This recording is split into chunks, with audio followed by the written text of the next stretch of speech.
Великие равнины протянулись через весь североамериканский континент, от Техаса на юге до Альберты в Канаде. Когда вы находитесь в центре этого бескрайнего плато, вам кажется, что гор вообще не существует в природе. Но на самом деле весь этот район поднят над уровнем моря почти на километр на востоке и почти на 2 на западе. Поэтому по-английски этот регион называется высокими равнинами. Круглый год здесь дуют сильные ветра. И здесь выпадает очень мало осадков. Даже в Канаде зимой очень мало снега. Влажные океанские массы с запада задерживаются горами, но влаги, перебирающиеся через скалистые горы, достаточно для жизни местных растений и животных. Здесь практически нет лесов. Вся эта территория – это классическая американская прерия, заросшая травой с очень длинными корнями, позволяющими ей тянуть воду из глубины почв. Чем дальше вы продвигаетесь с востока на запад, тем ниже становится трава и длиннее ее корни. И постепенно степь превращается в каменистую пустыню, упирающуюся в горы. Когда-то по этим морям травы ходили несметные стада бизонов. Индейские племена кочевали следом за бизонами. Они знали, что в прериях короткие периоды весенних дождей приносят цветы и зелень, много дичи. Но потом трава выгорает. И в течение жаркого лета и менее жаркой, но такой же сухой осени, тут не найти воды.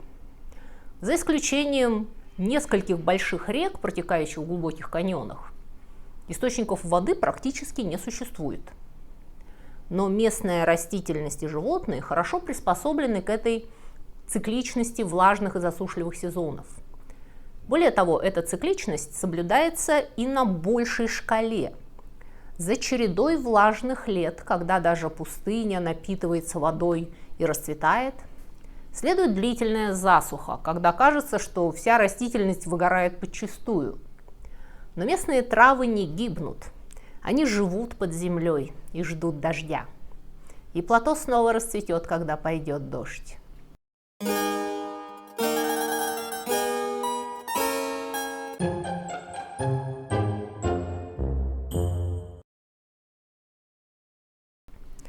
Когда на эти территории пришли впервые белые люди, они не были впечатлены. Они назвали эту землю Великой Американской пустыней. Дома здесь строить не из чего, даже костры жечь не на чем, и не растет тут ничего, дичи нет, рыбы нет. Бесполезное место, никчемное, непригодное для жизни. И очень-очень большое. Его нужно было как можно скорее пересечь и добраться до другого побережья, где уже можно было строить поселение и копать золото. Но иммиграция в США шла полным ходом, и постепенно на востоке страны стало тесно. Кончалось место, чтобы разбить ферму и начать новую жизнь в новом свете. И правительство начало активно поддерживать всех желающих распахать неосвоенный Запад. Во время гражданской войны между Севером и Югом Линкольн подписал так называемый Homestead Act, по которому всякий желающий, достигший 21 года и не воевавший на стороне Юга, уплатив $10 регистрационного сбора, получал 160 акров, это 65 гектаров, ничейных земель к западу от цивилизации. И если ты возделывал землю и строил жилище и смог продержаться там 5 лет, эта земля бесплатно поступала в твое владение. По этому закону в США было роздано около 2 миллионов участков, общей площадью около 115 миллионов гектаров, что составляет около 12% территории страны.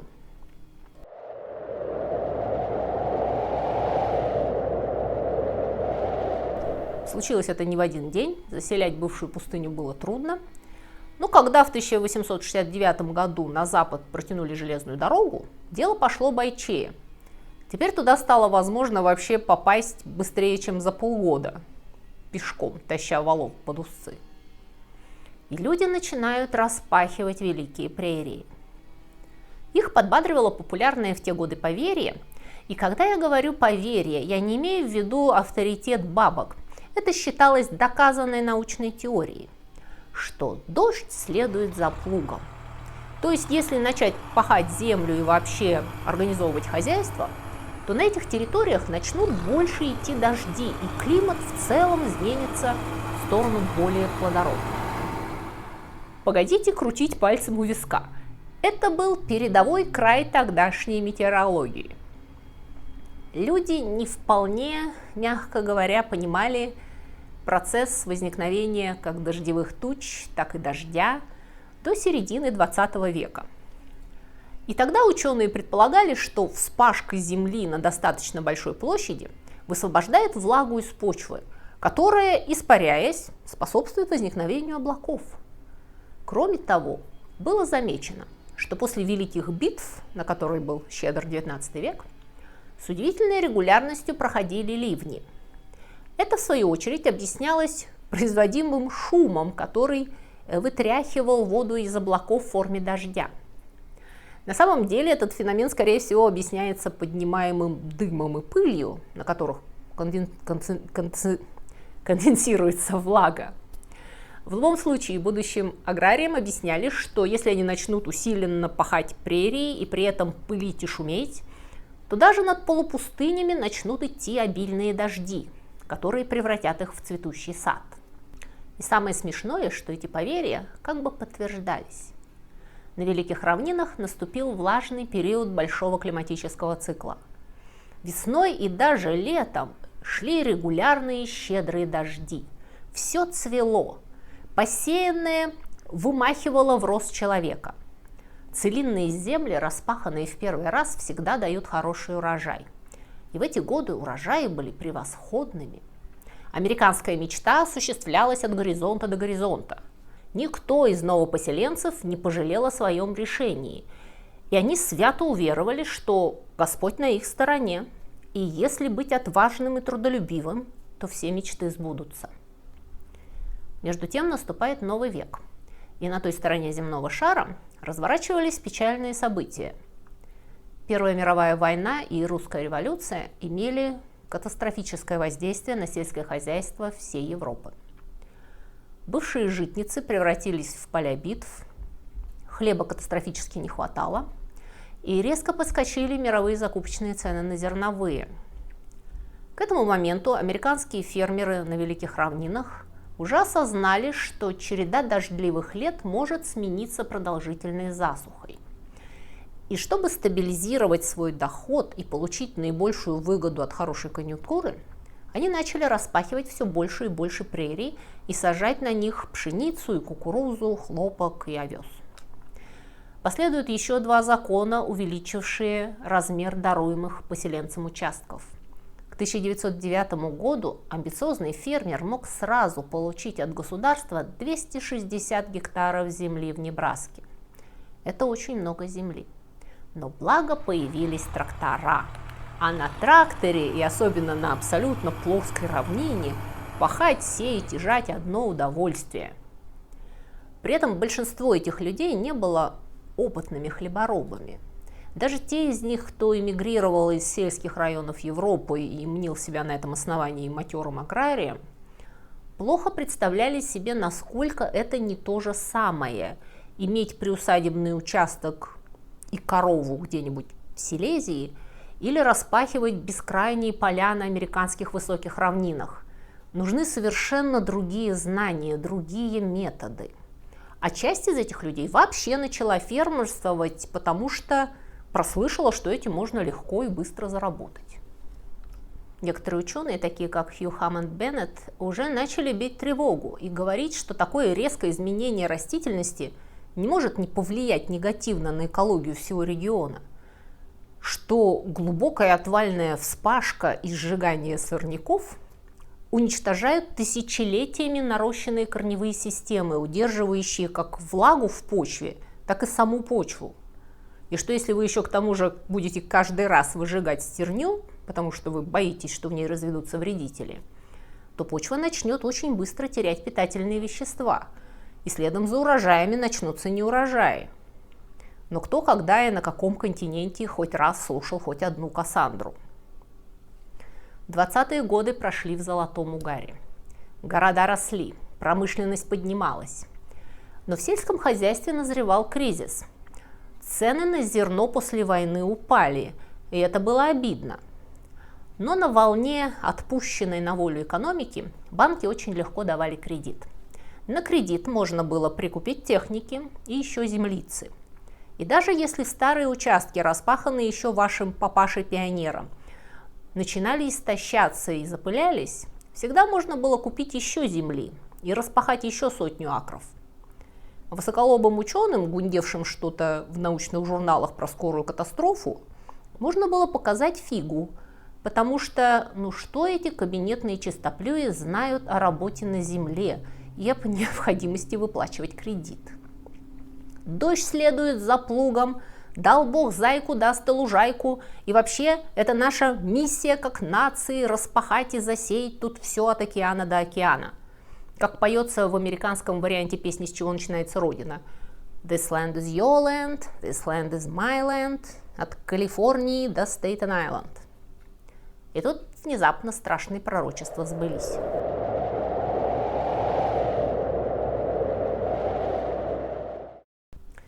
Оказалось, что многие поговорки и поверья сбываются. Не только те, что нам нравятся и сочетаются с нашими бизнес-планами.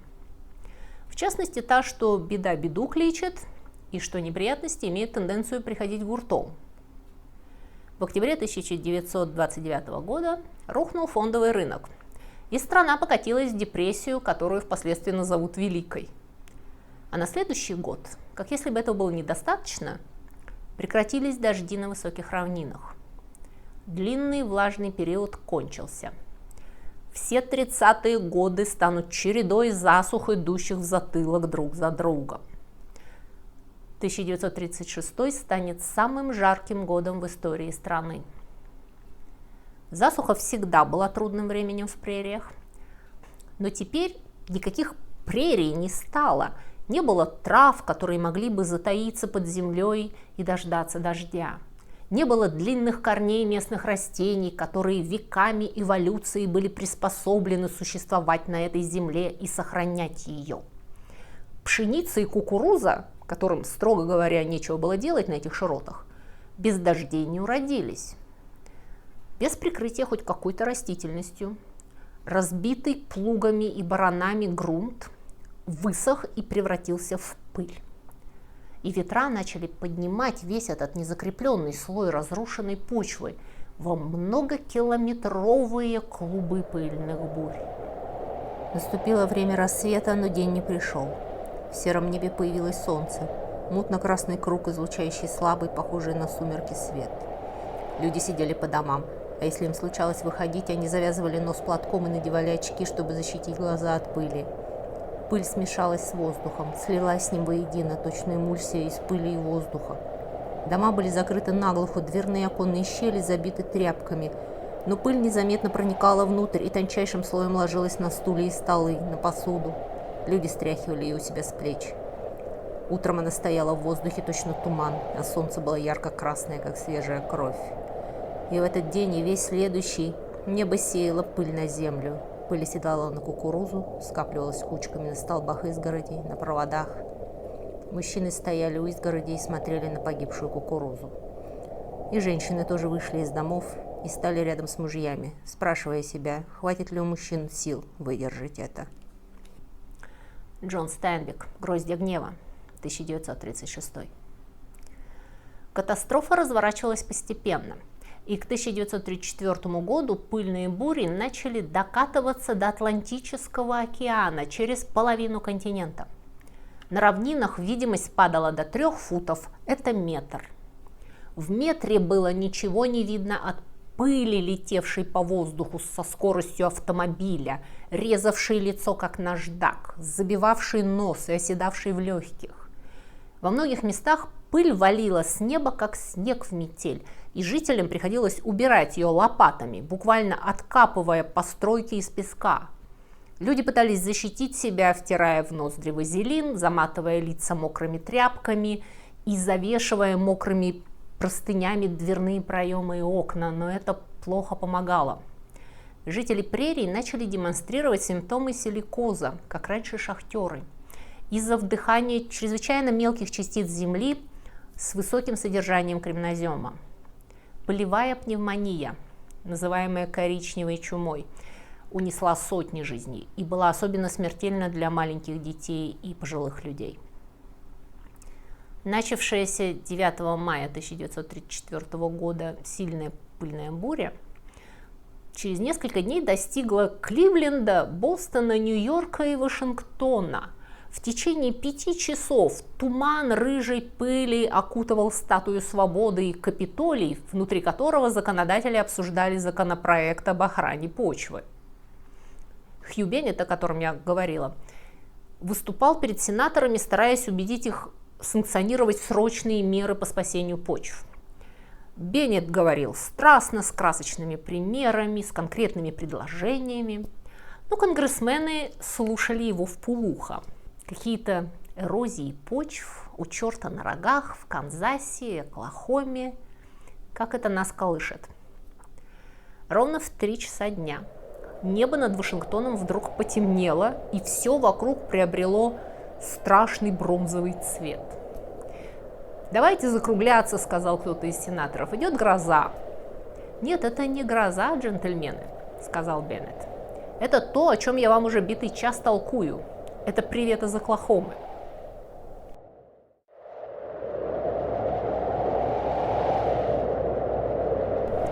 Той зимой на севере страны выпал красный снег. По всем прериям фермеры молились о дожде.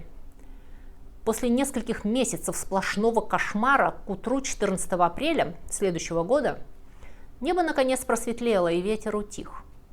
Люди начали выходить на улицу, чтобы прибраться во дворах, чтобы сделать всю необходимую работу, которую откладывали со дня на день неделями. Народ начал надеяться, что худшее позади и впереди долгая полоса хорошей погоды. Но этому не суждено было сбыться. Этот день потом назовут Черным воскресеньем.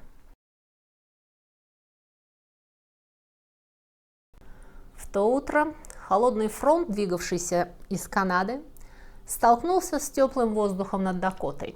Всего за пару часов температура упала более чем на 20 градусов, и ветер взбесился до безумия.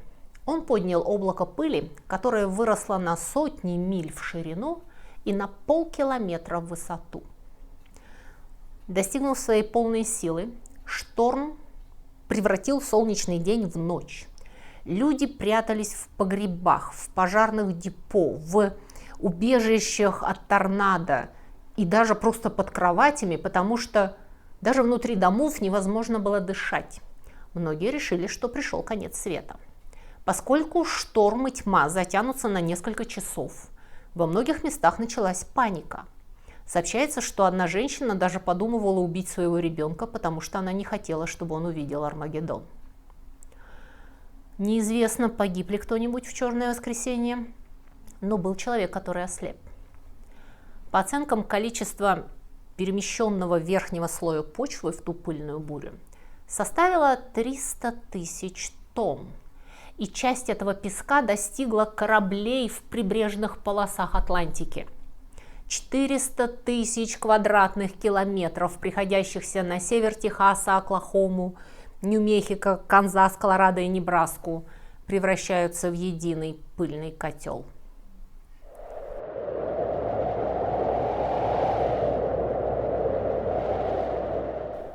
К 1936 году суммарные убытки от непрекращающихся пылевых бурь, фактически сделавших невозможным сельское хозяйство в бывшей житнице страны, достигли 25 миллионов долларов в день. Это эквивалентно 490 миллионов в наше время. В день. Многие фермерские семьи в отчаянии грузили имущество на машины, бросали свои дома и отправлялись на поиски другого места для жизни. Все равно они не могли ни платить ипотеку, ни долги банкам по кредитам, которые они взяли в годы бума. В период с 30 по 40 год примерно 3,5 миллиона человек покинули пыльный котел. Целые семьи мигрировали на запад в поисках работы.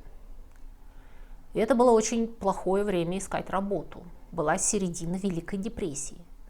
Всего за один год более 86 тысяч человек мигрировали в Калифорнию, В Калифорнии их встретили отнюдь не с распростертыми объятиями. Быстро стало ясно, что Калифорния не резиновая. Приезжих презрительно называли «оки», от слова «оклахомцы», при том, что только часть из них приехала действительно из Оклахомы. И их эксплуатировали безжалостно, платя им гроши, на которые они не могли прокормить свои семьи. И государство разворачивает срочную помощь мигрантам из пыльного котла.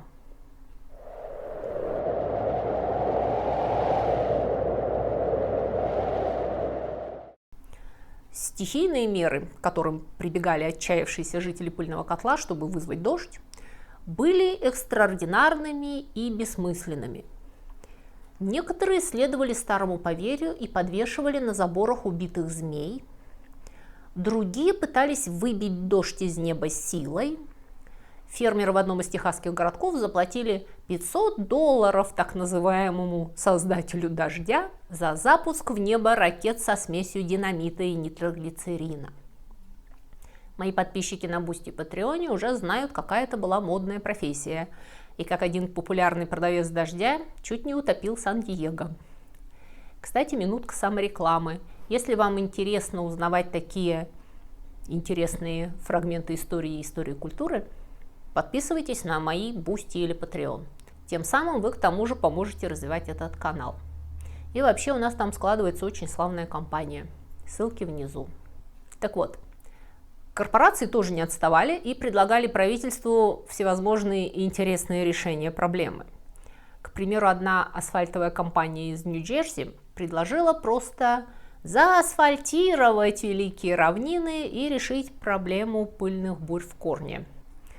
К счастью, государство опомнится и начнет координировать весь этот абсурд. В течение уже первых 100 дней на посту президента Франклин Делано Рузвельт инициирует программы по сохранению почвы и восстановлению экологии в стране. Была учреждена служба эрозии почв под руководством того самого Хью Хаммонда Беннета. Конгресс принял закон о сохранении почв. Президент Рузвельт приказал посадить пояс великих равнин, огромную полосу из более чем 200 миллионов деревьев от Техаса до канадской границы, чтобы препятствовать ветру, удерживать воду в почве и удерживать почву на месте. Администрация также начала обучать фермеров методам сохранения почвы и борьбы с эрозией, включая полосное земледелие, когда денежные культуры высаживаются чередующимися полосами с почвоохранительными культурами, степной травой, например. Затем контурную спашку поперек склонов холмов и тому подобное. Федеральное правительство начало платить фермерам по $1 за акр за применение новых методов. Служба охраны почв платила фермерам за то, чтобы они оставляли поля под пар, применяли севооборот, сажали местные степные травы. Осенью 1939 года, почти после десятилетия ада и пыли, засуха наконец закончилась, и в регионы наконец вернулись регулярные дожди. К этому моменту во многих местах уже было потеряно более 75% пахотного слоя почвы. И несмотря на все усилия, даже в долгосрочной перспективе, сельскохозяйственная ценность земли так и не восстановилась во многих местах до уровня, который существовал до пыльного котла. Все эти государственные меры по спасению сельского хозяйства были частью огромного плана по вытаскиванию страны из депрессии, который назывался «Новый курс». И он включал в себя целый ряд программ по оздоровлению всех секторов экономики. И одной из программ нового курса была программа помощи работникам искусства. Артисты и художники в хорошие-то времена не слишком шикуют в массе своей, а в годы депрессии вовсе начали класть зубы на полку. И правительство начало делать заказы и поддерживать художников и артистов. Большинство фотографий, которые вы видели в этом видео, сделаны фотографом Доротеей Ланж, которую по этой программе отправили в творческую командировку в пыльный котел, чтобы она задокументировала кризис и то, как люди справляются с бедой. «Пыльный котел» станет отдельной большой главой в истории американского современного искусства. Джон Стайнбек получит Пулитцеровскую премию за свой эпический роман «Гроздья гнева», цитату из которого я приводила в начале.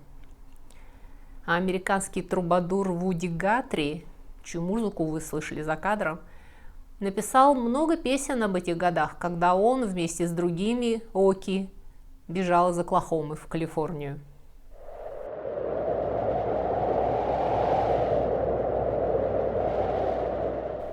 Пыльный котел напугал США должным образом и вызвал к жизни общенациональное движение за защиту природных ресурсов, продолжающееся по сей день.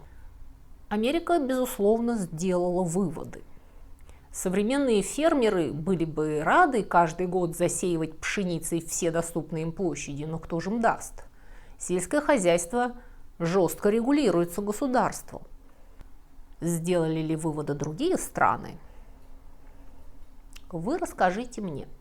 Меня смотрят люди из разных концов света, и я с большим интересом прочту о том, как в вашем уголке земного шара сельскохозяйственный раш и невнимание к предупреждениям ученых привели к локальной экологической катастрофе.